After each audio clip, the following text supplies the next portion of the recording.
Ահա այսպես նշում ենք հարսանիք, կնունք ու ծնունդ, բայց հրավառությունների ինտենսիվությունը իր գագաթնակետին է հասնում նոր տարվա գիշերը, փոքրիկ ճայթուկներից մինչև հզոր պայթյուններ։ Այսքանն է սայլուտները։ Բան, բռնովիները, հա։ Ինչ արժեն է սայլուտները։ Որ մեկը։ Օրինակ այս մեծերը։ 6000 դրամ։ Սրա գինը ասա։ Էդի ո՞րն է 8-ի 10-ը։ Հա։ Երկուս ոչ ջան։ Ինչ ասես էդի։ Չես կար էդի 1000-ից մեկն է ցավը տանը։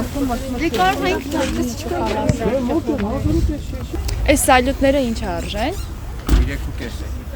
Ֆակտոր TV-ն շրջել է Երևանի տարբեր առևտրի կետերով եւ արձանագրել, որ տոներին ընդառաջ մայրաքաղաքում աշխուժացել է հրավառ նյութերի վաճառքը։ Գները սկսած 2000 դրամից։ Արդյոք հրավառ նյութերի անարգել վաճառքը թույլատրելի է Երևանի տարբեր առևտրի կենտրոններում։ Երևանի քաղաքապետարանից հայտնեցին, որ վերահսկողության գործառույթը քաղաքաշինության, տեխնիկական եւ հրդեհային անվտանգության տեսչական մարմնի տիրույթում է։ Տեսչական մարմնից էլ մեր զանգերին չպատասխանեցին։ Մենք բոլորս իրավունք չունենք հրավառության նյութ առնել, տանել, օգտագործել։ 2022 թվականի օգոստոսին Երևանի Սուրմալու առևտրի կենտրոնում 16 մարդու կյանք խլած պայթյունից հետո Հայաստանում փոխվեց հրավառությունների կազմակերպման կարգը։ 2024 թվականի հունվարից հրավառություն կարող է իրականացվել միայն համայնքային եւ պետական նշանակության տոների ժամանակ։ Հրավառություն իրականացնելու համար էլ քաղաքացիները պետք է թույլտվություն ստանան ներքին գործերի նախարարությունից։ Հրավառ նյութերի ներմուծումն ու վաճառքը որոշ բացառություններով արգելվեց նաեւ դրանք անչափահասներին վաճառելը։ Սուրմալուի հայտնի դեպքից հետո ամեն դեպքում որոշեցին, որ այդտեղ ստանդարտները բացակայում են եւ եթե նույնիսկ այդ փոքր խլապուշկաները կամ այդ բենգալյան կրակները կամ ինչ-որ երեխաք ունեն փոքր պայթուցիկ բոմբեր են, պահեստավորումը, տեղափոխումը,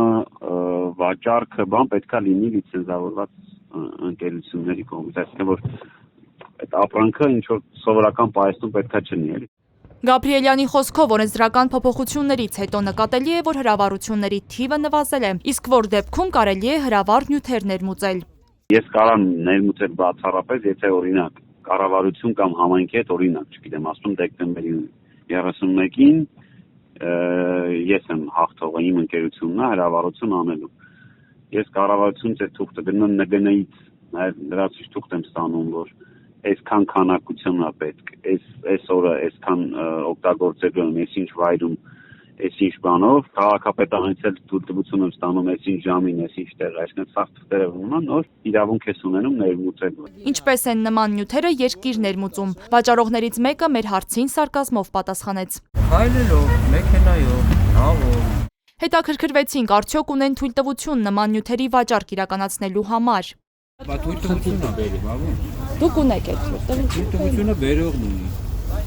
Երևանի ավականու որոշմամբ մայրաքաղաքում հրավառությունը թույլատրվում է միայն Ազատության եւ Հանրապետության հրապարակներում, տոն օրերին եւ բացառապես պետական եւ տեղական ինքնակառավարման մարմինների նախաձեռնությամբ։ Այնուամենայնիվ այս կանոնները հատկապես ամանորին հաճախ խախտվում են։ Առանց թույլտվության հրավառություն իրականացնելու համար տուգանքը կազմում է 300,000-ից 1 միլիոն դրամ։ Եթե նույն խախտումը կրկնվում է 1 տարվա ընթացքում, տուգանքը կազմում է 1,300,000-ից 2 միլիոն դրամ։